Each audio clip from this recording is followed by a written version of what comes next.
The Hindu अखबार के संपादकीय विश्लेषण में आपका स्वागत है। तो चलिए देखते हैं कि आज के विश्लेषण में हम किन किन मुद्दों पर बात करने वाले हैं। तो चलिए सबसे पहले उस बड़े दावे को समझते हैं जिसने इस पूरी बहस को जन्म दिया। ये सिर्फ एक बयान नहीं था। सोचिए, ये घोषणा तब हुई जब हमास और इजराइल के बीच एक बड़ा युद्ध विराम समझौता हुआ, और वो भी इजरायली संसद यानी नेसेट में। जाहिर है, इससे उम्मीदें तो बहुत बढ़ गई थीं। तो शुरुआत में सब कुछ बहुत अच्छा लग रहा था। देखिए, इस समझौते को अरब और मुस्लिम नेताओं का भी समर्थन मिला। सबने मिलकर अच्छी अच्छी बातें की, जैसे फिलिस्तीनियों और इजरायलियों के अधिकारों की रक्षा होगी, उग्रवाद खत्म किया जाएगा। मतलब एक बहुत ही पॉजिटिव माहौल बन गया था। लेकिन जैसा कि अक्सर होता है, जो ऊपर से दिख रहा था वो पूरी सच्चाई नहीं थी। एडिटोरियल इसी बात पर जोर देता है कि शांति के इस बड़े से वादे के पीछे कई गंभीर और उलझे हुए मुद्दे थे जिन्हें जानबूझकर नजरअंदाज कर दिया गया। अब यहाँ देखिए, एक तरफ तो जश्न मनाया जा रहा था कि गाजा में युद्ध विराम हो गया, बंधक छोड़े जा रहे हैं, लेकिन दूसरी तरफ कुछ बहुत बड़े सवाल थे जिनका कोई जिक्र ही नहीं था। जैसे हमास हथियार कैसे छोड़ेगा, और गाजा में जो इजरायली सेना मौजूद है उसका क्या होगा। ये एक बहुत बड़ा गैप था बातों और हकीकत के बीच। और यहीं पर एडिटोरियल एक बहुत ही लॉजिकल सवाल पूछता है। सोचिए, इजराइल 2 साल तक गाजा में रहकर हमास से हथियार नहीं छीन पाया, तो फिर अमेरिकी राष्ट्रपति ऐसा कैसे करने की सोच रहे थे, खासकर तब जब ये तक कहा गया कि शायद ताकत का इस्तेमाल करके हमास को निशस्त्र किया जाएगा। ये प्लान कितना प्रैक्टिकल था, इस पर एक बड़ा सवालिया निशान लग गया। ठीक है, तो ये तो हुई गाजा की बात। अब थोड़ा जूम आउट करते हैं और पूरे मिडिल ईस्ट के हालात को देखते हैं। क्या शांति के ये बड़े बड़े दावे जमीनी हकीकत से मेल खाते भी हैं या नहीं? कहा तो ये जा रहा था कि ईरान का खतरा कम हो गया है, लेकिन क्या सच में ऐसा है? देखिए, ईरान का असर अभी भी बना हुआ है। लेबनान में हिजबुल्लाह आज भी एक बड़ी ताकत है जिसे कोई निशस्त्र नहीं कर पाया। यमन में हुती विद्रोहियों का बड़े इलाकों पर कब्जा है, बमबारी के बावजूद। तो ये कहना कि ईरान का खतरा खत्म हो गया, जमीनी हकीकत से काफी दूर लगता है। और एक और बड़ी मुश्किल सामने आ गई, अब्राहम अकॉर्ड्स, जिसके तहत अरब देशों और इजराइल के रिश्ते सुधर रहे थे, उसके विस्तार में भी अब रुकावट दिख रही है। वजह इजराइल की हाल की सैन्य कार्यवाहियां, जैसे कतर पर बमबारी। इससे अरब देशों में इजराइल को लेकर भरोसा कम हुआ है और चिंताएं बढ़ गई हैं। तो जब हम इन सब बातों को एक साथ देखते हैं, गाजा के अनसुलझे मुद्दे, ईरान का बढ़ता प्रभाव और अरब देशों की नई चिंताएं, तो क्षेत्रीय शांति के वो बड़े बड़े दावे सच कहूं तो खोखले लगने लगते हैं। और यहीं पर एडिटोरियल मुद्दे की जड़ पर आता है। बात बिल्कुल साफ है, जब तक फिलिस्तीन का सवाल हल नहीं होता, जब तक इजरायली कब्जा खत्म नहीं होता, तब तक आप क्षेत्र को बदलने की कितनी भी बड़ी बड़ी बातें कर लें, वो सिर्फ खोखली बयानबाजी ही रहेगी। तो सिर्फ बड़ी बड़ी बातें करने के बजाय एडिटोरियल एक प्रैक्टिकल रास्ता सुझाता है। एक ऐसा रास्ता जो हकीकत पर आधारित हो, न कि सिर्फ बयानबाजी पर। और ये रास्ता क्या है? ये एक 4 स्टेप का प्रोसेस है। पहला, गाजा में जो युद्ध विराम है उसे हर हाल में बनाए रखना। दूसरा, हमास पर दबाव बनाना कि वो सत्ता छोड़े। तीसरा, इजराइल को अपनी सेना गाजा से हटाने के लिए मजबूर करना। और जब ये सब हो जाए, मतलब जब थोड़ी स्थिरता आ जाए, तब चौथा और आखिरी कदम उठाना, एक आज़ाद फिलिस्तीनी राज्य बनाने की दिशा में काम करना। तो आखिर में सवाल यही बचता है, क्या शांति का रास्ता बड़े बड़े ऐलान और भव्य घोषणाओं से होकर गुजरता है, या फिर इसका असली रास्ता जमीनी मुद्दों को, जो मूल शिकायतें हैं, उन्हें एक एक करके व्यवस्थित तरीके से सुलझाने में है? ये एक ऐसा सवाल है जो हमें सोचने पर मजबूर करता है। तो चलिए बात करते हैं उत्तर पूर्वी मानसून की। देखिए, ये सिर्फ बारिश का मौसम नहीं है, बल्कि ये हमारे लिए एक तरह की परीक्षा है। तो आइए इसका हर पहलू से एक संतुलित मूल्यांकन करने की कोशिश करते हैं। हमारा अगला और दूसरा संपादकीय विषय है उत्तर पूर्वी मानसून। जानते हैं, ये एक ऐसा मौसम है जो अपने साथ उम्मीदें तो लाता ही है, लेकिन साथ ही कुछ बड़ी चुनौतियां भी लेकर आता है। तो चलिए इस पर जरा गहराई से नजर डालते हैं। अच्छा, तो हम इस विश्लेषण को कैसे समझेंगे?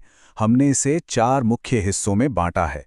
सबसे पहले बात करेंगे इसके समय पर आने की, फिर हम सिक्के के दोनों पहलुओं को देखेंगे, यानी इसके फायदे और नुकसान। उसके बाद हम उन चुनौतियों में उतरेंगे जो सतह पर दिखाई नहीं देती, और आखिर में हम चर्चा करेंगे कि सतर्कता इतनी ज़रूरी क्यों है और इसके लिए क्या कदम उठाए जा रहे हैं। तो ठीक है, शुरू करते हैं हमारे पहले भाग से, मॉनसून का समय पर आगमन। इसी ने सच पूछिए तो इस पूरे मौसम के लिए मंच तैयार किया है। तो देखिए, इस साल उत्तर पूर्वी मॉनसून थोड़ा जल्दी आ गया। ये 16 अक्टूबर को ही पहुंच गया, जबकि आमतौर पर हम इसे 20 अक्टूबर के आसपास की उम्मीद करते हैं।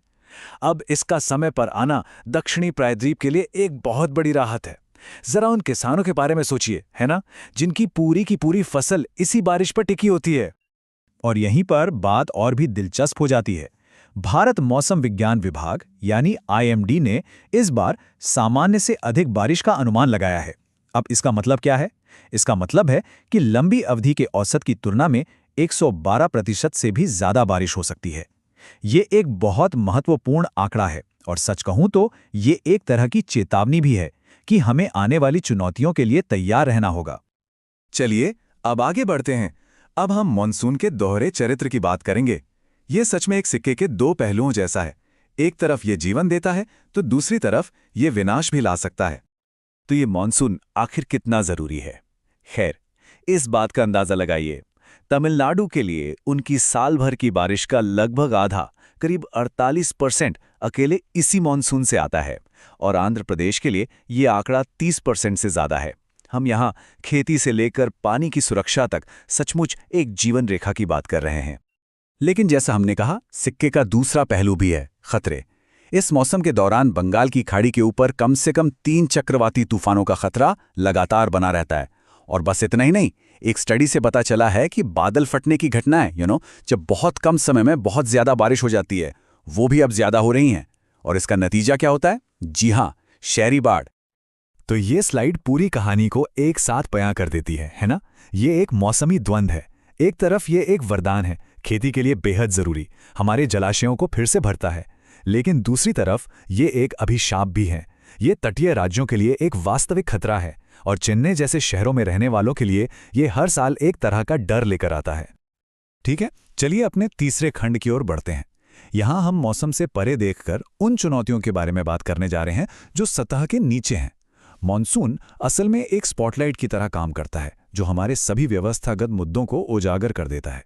ये सिर्फ एक प्राकृतिक घटना से कहीं ज्यादा है।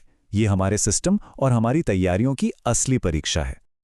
और ये हमें एक बहुत ही महत्वपूर्ण सवाल पर लाता है। मतलब बाढ़ का तो अनुमान लगाया जा सकता है ना, हमें पता है कि ये आने वाली है, तो फिर ये साल दर साल इतनी गंभीर समस्या क्यों बनी रहती है? खैर, इसका जवाब थोड़ा जटिल है, और ये 2 स्तरों पर है। पहला, हमारे पास व्यवस्थागत विफलताएं हैं, जैसे कि हमारे स्टॉर्म वाटर ड्रेन्स की खराब हालत या हमारे शहरों में जल मार्गों का कुप्रबंधन। लेकिन ये सिर्फ सिस्टम की गलती नहीं है, सामुदायिक मुद्दे भी हैं। लोग तालाबों और नदियों को कूड़ेदान की तरह इस्तेमाल करते हैं, और हमारे प्राकृतिक संसाधनों के लिए सामुदायिक अपनेपन की भावना की कमी है। और चुनौतियां सिर्फ बाढ़ तक ही सीमित नहीं हैं। चलिए कृषि क्षेत्र को देखते हैं, वहां भी एक बड़ी समस्या है। तमिलनाडु के मुख्यमंत्री M.K. स्टालिन ने प्रधानमंत्री को एक पत्र लिखकर उर्वरकों, खासकर यूरिया की कमी का मुद्दा उठाया। अब किसानों के लिए ये एक बहुत बड़ी बात है। सही समय पर उर्वरक मिलना उनकी पूरी फसल बना या बिगाड़ सकता है। तो ये हमें हमारे अंतिम खंड पर लाता है, सतर्कता की आवश्यकता। इन सभी चुनौतियों के बाद आखिर किया क्या जा रहा है? आइए संस्थागत प्रतिक्रिया और उठाए जा रहे कदमों पर एक नजर डालें। तो देखिए, कई मोर्चों पर कार्रवाई की जा रही है। उदाहरण के लिए तमिलनाडु में वो चेन्नई के लिए एक रियल टाइम बाढ़ पूर्वानुमान प्रणाली स्थापित कर रहे हैं। इसका मकसद लोगों को समय पर चेतावनी देना है। विभिन्न एजेंसियों के बीच बेहतर तालमेल के लिए भी काफी जोर दिया जा रहा है। और कृषि के मोर्चे पर किसानों के लिए यूरिया की आपूर्ति बढ़ाने के प्रयास भी जारी हैं। और जानते हैं क्या, इन कोशिशों का असर भी हो रहा है। यहाँ कुछ अच्छी खबर है। इस बेहतर समन्वय की बदौलत इन आपदाओं के दौरान जानमाल का नुकसान पिछले कुछ सालों में वाकई कम हुआ है। ये एक बहुत बड़ी सकारात्मक बात है, और ये साबित करता है कि जब सही कदम उठाए जाते हैं तो जानें बचाई जा सकती हैं। तो यहाँ से आखिरी सीख क्या मिलती है? संपादकीय का मूल संदेश ये है, हम उम्मीद कर रहे हैं कि बारिश और ज्यादा तेज होगी। इसका मतलब है कि अधिकारियों को हर एक स्तर पर सतर्क रहना होगा। उन्हें एक साथ एकजुट होकर काम करना होगा ताकि नकारात्मक प्रभाव को कम किया जा सके या और भी बेहतर हो पूरी तरह से समाप्त किया जा सके। सच में आगे बढ़ने का एकमात्र तरीका निरंतर सतर्कता और सामूहिक कार्रवाई है, क्योंकि दिन के अंत में मॉनसून एक चुनौती भी है और एक अवसर भी। हमारा अगला और तीसरा संपादकीय विषय भारत की स्थापना की कहानी को एक तरह की चुनौती देता है। भारतीय संविधान का असली शिल्पकार कौन था? वैसे तो ये एक ऐसा सवाल है जिसका जवाब दशकों से एकदम साफ माना जाता रहा है, लेकिन हाल के कुछ सालों में एक नई बहस को हवा दी जा रही है जो ये दावा करती है कि संविधान के मुख्य निर्माता डॉक्टर B.R. अम्बेडकर नहीं बल्कि संवैधानिक सलाहकार सर B.N. राव थे। तो इतिहास की ये जो पुनर्व्याख्या है, ये चुपचाप एक नया नैरेटिव बनाने की कोशिश कर रही है। इसीलिए आज हम जरा गहराई में जाएंगे, ऐतिहासिक तथ्यों और सबूतों को देखेंगे और इन दोनों महान व्यक्तियों की भूमिकाओं का विश्लेषण करेंगे और ये समझेंगे कि ये बहस सिर्फ एक अकेडमिक बहस नहीं है, बल्कि भारतीय गणराज्य के मूल चरित्र के लिए ये इतनी महत्वपूर्ण क्यों है। तो चलिए सबसे पहले सर B.N. राव के योगदान को देखते हैं कि उनकी भूमिका आखिर थी क्या। सर बेनेगल नरसिंह राव कोई शक नहीं एक असाधारण विद्वान, सिविल सेवक और न्यायविद थे। उन्हें जुलाई 1946 में संविधान सभा का कॉन्स्टिट्यूशनल एडवाइजर नियुक्त किया गया। उनका काम पूरी तरह से टेक्निकल था, मतलब तैयारी से जुड़ा हुआ। उन्होंने दुनिया भर के बड़े बड़े संविधानों को खंगाला और अलग अलग कमेटियों की रिपोर्ट के आधार पर एक शुरुआती मसौदा तैयार किया। अक्टूबर 1947 में पेश किए गए इस मसौदे में 243 अनुच्छेद और 13 अनुसूचियां थी। लेकिन एक बात समझनी बहुत जरूरी है, राव संविधान सभा के सदस्य नहीं थे, इसलिए उनका अधिकार पॉलिटिकल नहीं बल्कि अकेडमिक था। उन्होंने एक बहुत मजबूत आधारशिला रखी, ये कह सकते हैं। और देखिए, जो लोग इतिहास को बदलने की कोशिश करते हैं वो अक्सर डॉक्टर अंबेडकर के इसी भाषण का जिक्र करते हैं जिसमें उन्होंने सर B.N. राव के काम की तारीफ की थी। डॉक्टर अंबेडकर ने अपना बड़प्पन दिखाते हुए कहा था, जो श्रेय मुझे दिया जाता है वो असल में मेरा नहीं है, इसका एक हिस्सा सर B.N. राव को जाता है, जिन्होंने मसौदा समिति के विचार के लिए संविधान का एक कच्चा मसौदा तैयार किया। लेकिन इस बयान को इसके पूरे कॉन्टेक्स्ट में, इसके पूरे संदर्भ में देखना बेहद जरूरी है। यहां पर सबसे महत्वपूर्ण शब्द जो डॉक्टर अंबेडकर ने इस्तेमाल किया वो था कच्चा मसौदा या रफ ड्राफ्ट। मतलब ये संविधान का फाइनल टेक्स्ट नहीं था, ये तो बस कच्चा माल था, रॉ मटेरियल, जिस पर मसौदा समिति को अभी काम करना था। ये एक शुरुआती बिंदु था, मंजिल नहीं। आप इसे ऐसे समझिए जैसे किसी बड़ी इमारत को बनाने के लिए ईंट गारा होता है, लेकिन उस इमारत का डिजाइन कैसा होगा, उसकी आत्मा क्या होगी, वो काम तो अभी बाकी था। और बस यहीं से डॉक्टर B.R. अम्बेडकर और मसौदा समिति की असल भूमिका शुरू होती है। मसौदा समिति के चेयरमैन के तौर पर डॉक्टर अम्बेडकर का काम था राव के तैयार किए गए ड्राफ्ट को एक राजनीतिक, सामाजिक और नैतिक दस्तावेज में बदलना। उन्होंने और उनकी पूरी टीम ने इस पर बहुत गहराई से काम किया, इसमें बदलाव किए और कई नए प्रावधान जोड़े। संविधान सभा में जब 141 दिनों तक बहसें चलीं तो उन्होंने हर एक अनुच्छेद, हर एक शब्द का बचाव किया, सवालों के जवाब दिए और आलोचकों को समझाया। उन्होंने कानूनी किताब को सामाजिक न्याय का एक जीता जागता इंस्ट्रूमेंट बना दिया। डॉक्टर अंबेडकर का ये जो कथन है ना, ये उनके विजन की गहराई बताता है। उनका साफ मानना था कि सिर्फ राजनीतिक लोकतंत्र से कुछ नहीं होगा जब तक उसे सामाजिक और आर्थिक लोकतंत्र का सहारा न मिले। उन्होंने चेतावनी दी थी कि अगर हम समाज में गैर बराबरी को ऐसे ही चलने देंगे तो हमारी राजनीतिक आज़ादी ही खतरे में पड़ जाएगी।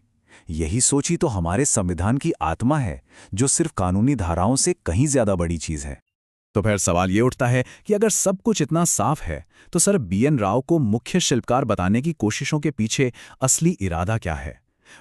इसके पीछे कुछ गहरे राजनीतिक और सामाजिक कारण हो सकते हैं। पहला मकसद हो सकता है भारत की नींव की कहानी में से दलित चेतना और उनके नेतृत्व की भूमिका को कम करना। मतलब ये इस विचार को ही कमजोर करने की कोशिश है कि भारत की नींव एक ऐसे दलित विचारक ने रखी जिसने सदियों के अन्याय को सीधी चुनौती दी। और इसी से जुड़ा है दूसरा मकसद कि संविधान बनाने का जो क्रेडिट है उसे जातिगत विशेषाधिकार वाले वर्ग को वापस दे दिया जाए। ये कहानी को एक सामाजिक क्रांतिकारी से छीनकर एक कुशल ब्यूरोक्रेट को सौंपने जैसी कोशिश है। और आखिर में ये हमारे संविधान को एक सामाजिक क्रांति के दस्तावेज के बजाय सिर्फ एक ब्यूरोक्रेटिक एक्सरसाइज, मतलब एक प्रशासनिक और तकनीकी काम के तौर पर दिखाने की कोशिश है। ये संविधान की उस परिवर्तनकारी आत्मा को ही मिटाने की कोशिश है जो बराबरी और न्याय पर टिकी है। इस पूरे मामले में ये याद रखना भी बहुत जरूरी है कि संविधान सभा में डॉक्टर अंबेडकर की मौजूदगी कितनी अहम थी। वो शुरुआत में बंगाल से चुने गए थे, लेकिन बंटवारे के बाद वो सीट पाकिस्तान में चली गई। तब महात्मा गांधी ने ये सुनिश्चित करवाया कि डॉक्टर अंबेडकर को बॉम्बे से फिर से चुना जाए। गांधी जी का साफ मानना था कि अनुसूचित जातियों के सबसे काबिल प्रतिनिधि के बिना भारत का संविधान वैध हो ही नहीं सकता। तो आखिर में हम इन दोनों की भूमिकाओं का निचोड़ कैसे निकाल सकते हैं? ये तुलना मेरे हिसाब से सबसे सटीक है। सर BN राव एक कॉन्स्टिट्यूशनल इंजीनियर थे। उन्होंने एक मजबूत, तकनीकी रूप से सॉलिड ढांचा तैयार किया। वहीं doctor BR Ambedkar moral architect थे।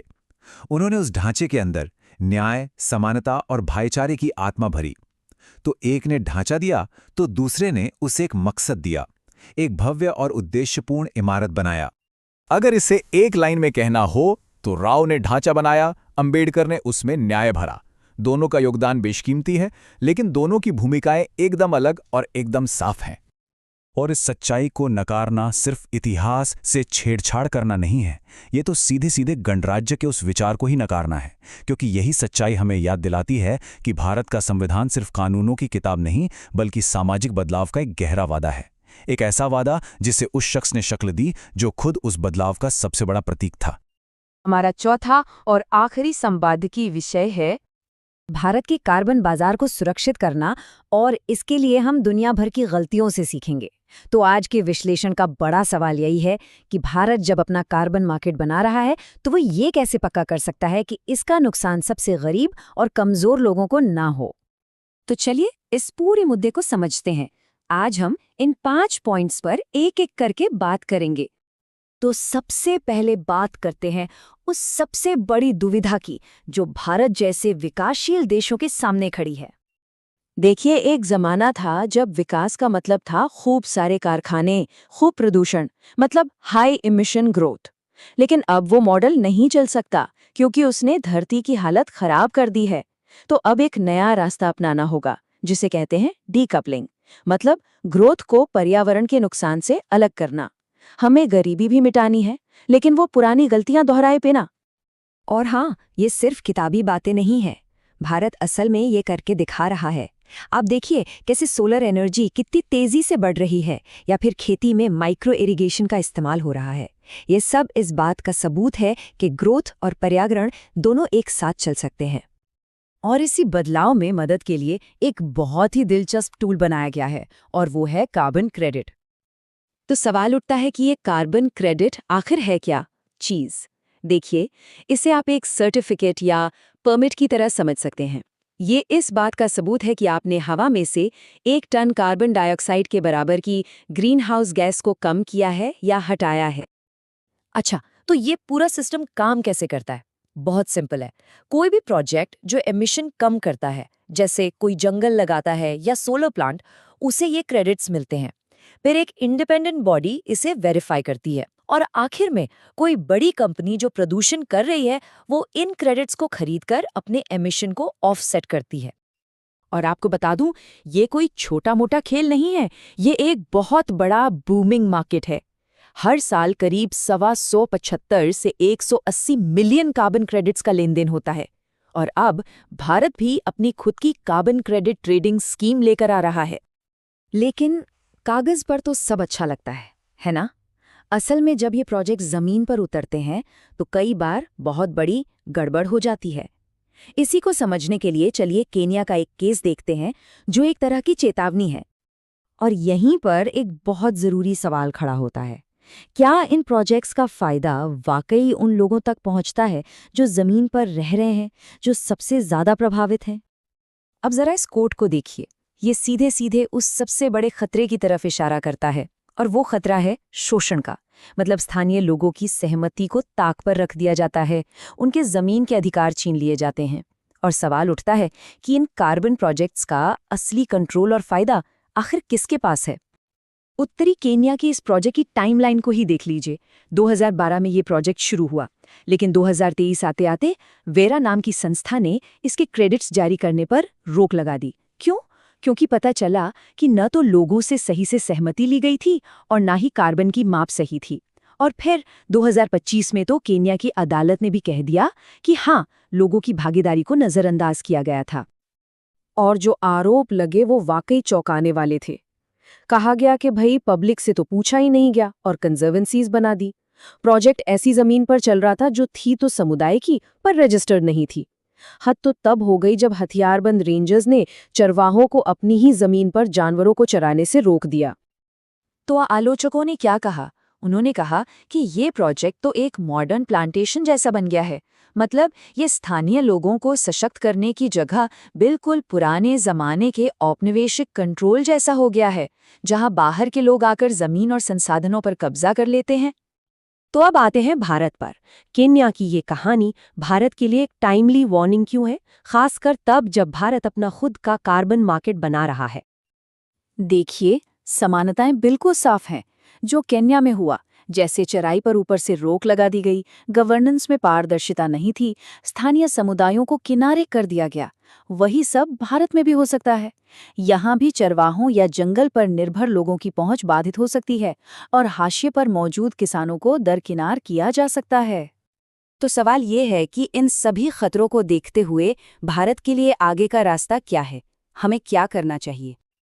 देखिए, समाधान ये नहीं है कि हम इतने ज्यादा नियम कानून बना दें कि मार्केट ही ठप हो जाए। नहीं, बल्कि हमें चाहिए एक संतुलित, स्मार्ट और हल्का रेगुलेटरी ढांचा। और इस न्यायपूर्ण बाजार के 3 सबसे जरूरी स्तंभ हैं। पहला, पूरी पारदर्शिता, मतलब लाभ का बंटवारा कैसे होगा, ये सब कुछ खुला होना चाहिए। दूसरा, लाभ बंटवारे को फॉर्मलाइज करना, ताकि ये पक्का हो कि समुदायों को उनका सही हिस्सा मिल रहा है। और तीसरा, और सबसे जरूरी, सामुदायिक अधिकारों की रक्षा करना, मतलब उनकी जमीन के अधिकार सुरक्षित रहें और कोई भी प्रोजेक्ट शुरू करने से पहले उनकी सहमति जरूर ली जाए। और अंत में ये पूरा विश्लेषण हमें एक बहुत बड़े सवाल के साथ छोड़ जाता है। क्या भारत की क्लाइमेट एक्शन की कहानी न्याय की एक मिसाल बनेगी, या फिर हम भी वही पुरानी गलतियां दोहराएंगे जो दुनिया में और जगह हो चुकी हैं? इस वीडियो को देखने के लिए धन्यवाद। अगर आपको ये पसंद आया तो कृपया इसे शेयर और सब्सक्राइब करें। धन्यवाद।